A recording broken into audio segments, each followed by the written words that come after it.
Hello students, मैं आज आपको पढ़ा रही हूँ 9वीं कक्षा के सेकंड बुक पार्ट सेकंड है। इसके पहला कौन सा पद्य भाग है? 10वीं पद्य चलना हमारा काम है। इस पद्य भाग में इस पद्य भाग का कवि है शिवमंगल सिंह सुमन। पहले देखें कवि परिचय और शब्दार्थ।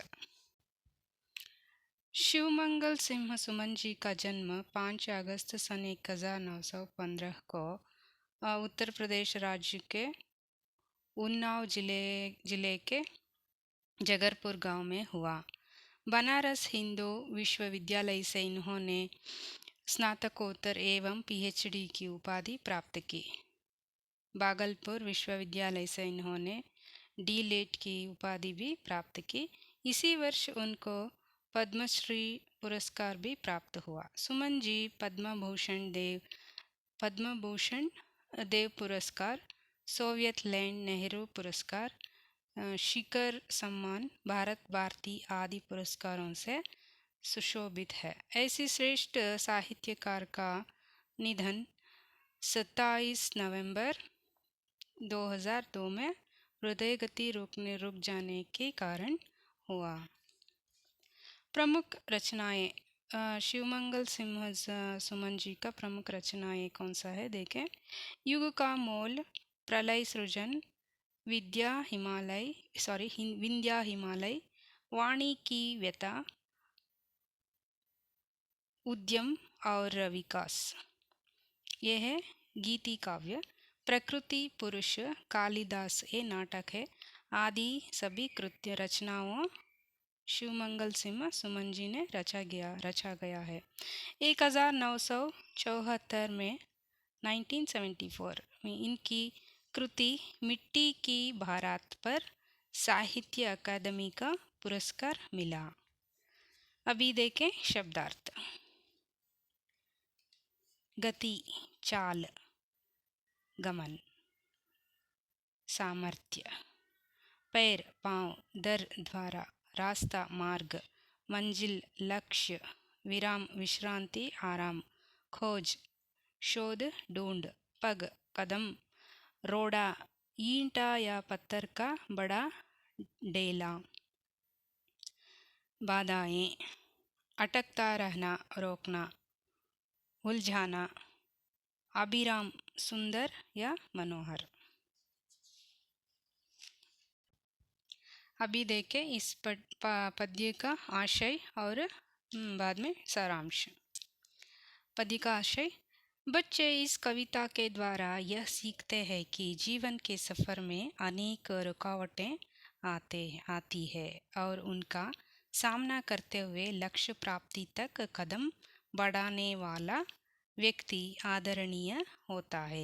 ಅಂದರೆ ಈ ಕವಿತೆಯ ಮುಖಾಂತರ ಮಕ್ಕಳು ಈಗ ನೀವು ಕಲಿತಾ ಇರೋ ಸ್ಟೂಡೆಂಟ್ಸ್ ಅಲ್ವಾ, ನೀವುಗಳು ನಿಮಗೆ ಇದರಿಂದ ಏನು ತಿಳಿಯುತ್ತೆ ಅನ್ನೋದಂದರೆ, ಜೀವನ ಅನ್ನೋದು ಒಂದು ಪ್ರಯಾಣ ಇದ್ದಾಗೆ. ಆ ಪ್ರಯಾಣದಲ್ಲಿ ಎಷ್ಟೊಂದು ಅಡೆತಡೆಗಳು ಬರ್ತಾ ಇರುತ್ತೆ. ಅದನ್ನೆಲ್ಲ ಆ ಅಡೆತಡೆಗಳನ್ನೆಲ್ಲ ಸಹಿಸ್ಕೊಂಡು, ಆ ಸಮಸ್ಯೆಗಳು ಏನೇ ಇದ್ರೂ ಅದನ್ನೆಲ್ಲ ಫೇಸ್ ಮಾಡಿಕೊಂಡು ಮುಂದೆ ನಡೀತಾ ಅವ್ರು ಅಂದ್ಕೊಂಡಿರುವಂಥ ಗುರಿಯನ್ನು ಸಾಧಿಸೋದೇ ಇಲ್ಲಿ ಈ ಪದ್ಯದ ಒಂದು ಆಶಯ ಆಗಿರುತ್ತೆ. ಆ ರೀತಿ ಸಾಧನೆ ಮಾಡಿದಂಥ ವ್ಯಕ್ತಿಗಳನ್ನು ಇಲ್ಲಿ ನಾವು ಆದರಣೀಯವಾಗಿ ತೆಗೆದುಕೋಬೋದು, ಜೀವನದಲ್ಲಿ ಆದರ್ಶ ವ್ಯಕ್ತಿಗಳಾಗಿ ಇರ್ತಾರೆ. अभी आगे देखें। गति प्रबल पैरों में भरी, फिर क्यों रहूं दर दर खड़ा, जब आज मेरे सामने है रास्ता इतना बड़ा. ಅಂದರೆ ಗತಿ ಪ್ರಬಲ್ ಪೈರೋಮೆ ಬರಿ ಅಂದರೆ ನನ್ನ ಕಾಲುಗಳಲ್ಲಿ, ನಾನೀಗ ನಡೆಯೋಕ್ಕೆ ನೀವುಗಳು ನಡೆಯೋಕ್ಕೇನು ಮುಖ್ಯ? ಕಾಲಿರಬೇಕು, ಕಾಲಲ್ಲಿ ಶಕ್ತಿ ಇರಬೇಕು. ಅಂದರೆ ಈ ಜೀವನದಲ್ಲಿ ಏನೇ ಸಾಧನೆ ಮಾಡಬೇಕಂದ್ರೂ ನಮಗೆ ಧೈರ್ಯ ಬೇಕು, ಶಕ್ತಿ ಬೇಕು, ಒಂದು ಗುರಿ ಇರಬೇಕು ಮನಸ್ಸಲ್ಲಿ. ಅದೇ ಇಲ್ಲಿ ಮುಖ್ಯ.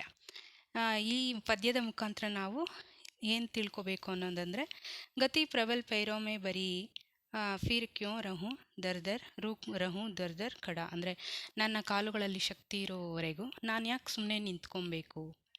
ನನ್ನ ಶಕ್ತಿ, ನನ್ನ ಪ್ರಗತಿಗೋಸ್ಕರ ನಾನು ಮುಂದೆ ನಡೀತಾನೆ ಇರ್ತೀನಿ. जब आज मेरे सामने है रास्ता इतना पड़ा ನನ್ನ ಮುಂದೆ ಒಂದಲ್ಲ ಒಂದು ದಾರಿ ಎಷ್ಟೊಂದು ದಾರಿಗಳಿದೆ ನಾನು ಗುರಿ ಸಾಧಿಸೋಕ್ಕೆ ನಾನು ಮುನ್ನುಗ್ಗೋಕ್ಕೆ ನನ್ನ ಭವಿಷ್ಯವನ್ನು ರೂಪಿಸ್ಕೊಳ್ಳೋಕ್ಕೆ ಎಷ್ಟೊಂದು ದಾರಿಗಳಿದೆ ಆ ದಾರಿಗಳ ಮುಖಾಂತರ ನಾನು ನನ್ನ ಕಾಲಲ್ಲಿ ಶಕ್ತಿ ಇರೋವರೆಗೂ ನಾನು ನಡಿತಾನೇ ಇರ್ತೀನಿ ನನ್ನ ಚಲನೆಯನ್ನು ನಾನು ಮುಂದುವರಿಸ್ತಾನೆ ಇರ್ತೀನಿ ಜಬ್ ತಕ್ ನಾ ಮಂಜಿಲ್ ಪಾ ಸಕೂಂ ತಬ್ ತಕ್ ಮುಜೆ ನಾ ವಿರಾಮ್ ಹೇ ನಾನು ಗುರಿ ಮಂಜಿಲ್ ಅಂದರೆ ಗುರಿ ಆ ಗುರಿಯನ್ನು ಸಾಧನೆ ಮಾಡೋವರೆಗೂ ನಾನು ಯಾವುದೇ ವಿರಾಮವನ್ನು ತೆಗೆದುಕೊಳ್ಳಲ್ಲ ನಾನು ಸುಮ್ಮನೆ ಇರೋದಕ್ಕೆ ಸಾಧ್ಯ ಇಲ್ಲ ಚಲನ ಹಮಾರ ಕಾಮ್ ಹೇ ನಡಿತಾನೇ ಇರಬೇಕು ನಾವು ನಮ್ಮ ಗುರಿ ಮುಟ್ಟೋವರೆಗೂ ನಡಿತಾನೇ ಇರಬೇಕು मैं पूर्णता की खोज में हूँ दर दर भटकता ही रहा ಪ್ರತ್ಯೇಕ ಪಗ್ ಪರ್ ಕುಚ್ ನಾ ಕುಚ್ ರೋಡ ಅಟಕ್ತಾ ಹಿ ರಹಾ ಅಂದರೆ ಇಲ್ಲಿ ಪೂರ್ಣತಾಕ್ಕೆ ಖೋಜ್ ನಾನು ಸಂಪೂರ್ಣತೆಯ ಒಂದು ಶೋಧನೆಯಲ್ಲಿ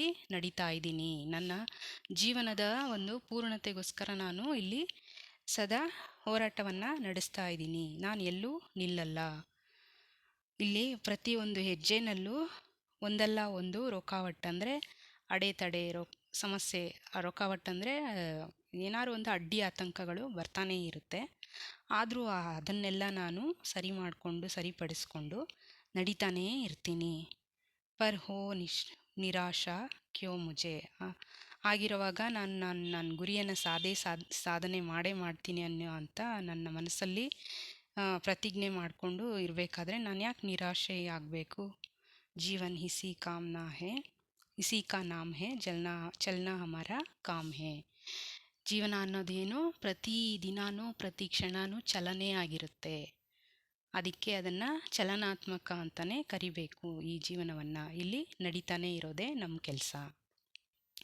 कुछ साथ में चलते रहे कुछ बीच ही से फिर गए पर गति ना जीवन की रूखी ಎಷ್ಟೋ ಸಲ ನಮ್ಮ ಜೊತೆಯಲ್ಲಿ ನಾವು ಹುಟ್ಟಿದಾಗಿಂದ ನಮ್ಮ ಜೊತೆಯಲ್ಲಿ ಎಷ್ಟೊಂದು ಜನ ಬಂದಿರ್ತಾರೆ ನಾವು ದೊಡ್ಡವರಾದಮೇಲೆ ನಮ್ಮ ಜೀವನದಲ್ಲಿ ಮಧ್ಯದಲ್ಲಿ ಎಷ್ಟೊಂದು ಜನ ಬಂದಿರ್ತಾರೆ ಅಲ್ವಾ ಆವಾಗ ಯಾವಾಗಲೂ ನಮ್ಮ ಜೊತೆಯಲ್ಲಿ ಇರೋರೇ ಇರೋಲ್ಲ ಮಧ್ಯದಲ್ಲಿ ಬಂದವರು ಮಧ್ಯದಲ್ಲಿ ಹೊರಟೋಗ್ತಾರೆ ಮತ್ತು ನಮ್ಮ ಜೊತೆಲಿ ಮೊದಲಿಂದ ಬಂದವರು ನಮ್ಮ ಜೊತೆಲಿ ಇರಲೂಬಹುದು ಇಲ್ಲದೇನೂ ಇರ್ಬೋದು ಆದರೆ ನಾವೇನು ಮಾಡಬೇಕು ನಮ್ಮ ಜೀವನದ ಗತಿಯನ್ನು ನಾವು ನಡೆಸ್ತಾನೇ ಇರಬೇಕು ನಾವು ಬೇರೆಯವ್ರ ಜೀವನದಲ್ಲಿ ಹೋದಾಗಲೂ ಅಷ್ಟೇ ಅವ್ರ ಜೊತೆ ನಾವಿರೋಕ್ಕಾಗುತ್ತೋ ಇಲ್ವೋ ಅಥವಾ ನಾವು ಕೊನೆವರೆಗೂ ಇರಲೂಬಹುದು ಆಗೇನಾಗುತ್ತೆ ಕೆಲವು ಪ್ರಯಾಣಗಳು ಬಸ್ ಸ್ಟಾಪ್ ಇದ್ದಂಗೆ ಅದಾದ್ರ ಸ್ಟಾಪ್ ಬಂದಾಗ ಅವ್ರವ್ರು ಇಳ್ಕೊತಾರಲ್ಲ ಹಂಗೆ ನಮ್ಮ ಜೀವನನೂ ಬರ್ತಾರೆ ಹೋಗ್ತಾರೆ ನಮ್ಮ ಜೀವನದಲ್ಲಿ ನಾವು ಎಷ್ಟೊಂದು ಜೀವನದಲ್ಲಿ ಬರ್ತೀವಿ ಹೋಗ್ತೀವಿ ಹಾಗೆ ನಡೀತಾನೆ ಇದು ಒಂದು ಪ್ರಯಾಣ ಇದ್ದಾಗೆ ಜೀವನ ನಡೀತಾನೇ ಇರುತ್ತೆ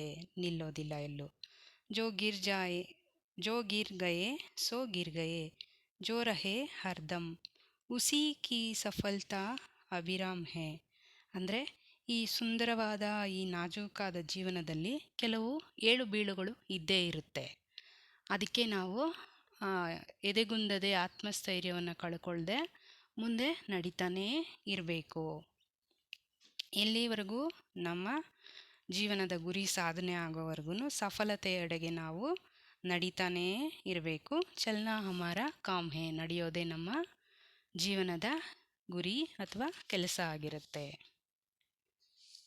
ठीक है बच्चों ये पद्य भाग आपको ठीक में समझ में आए ना और एक बार पढ़ लो हमारे चैनल को सब्सक्राइब करो लाइक करो शेयर करो स्टूडेंट्स थैंक यू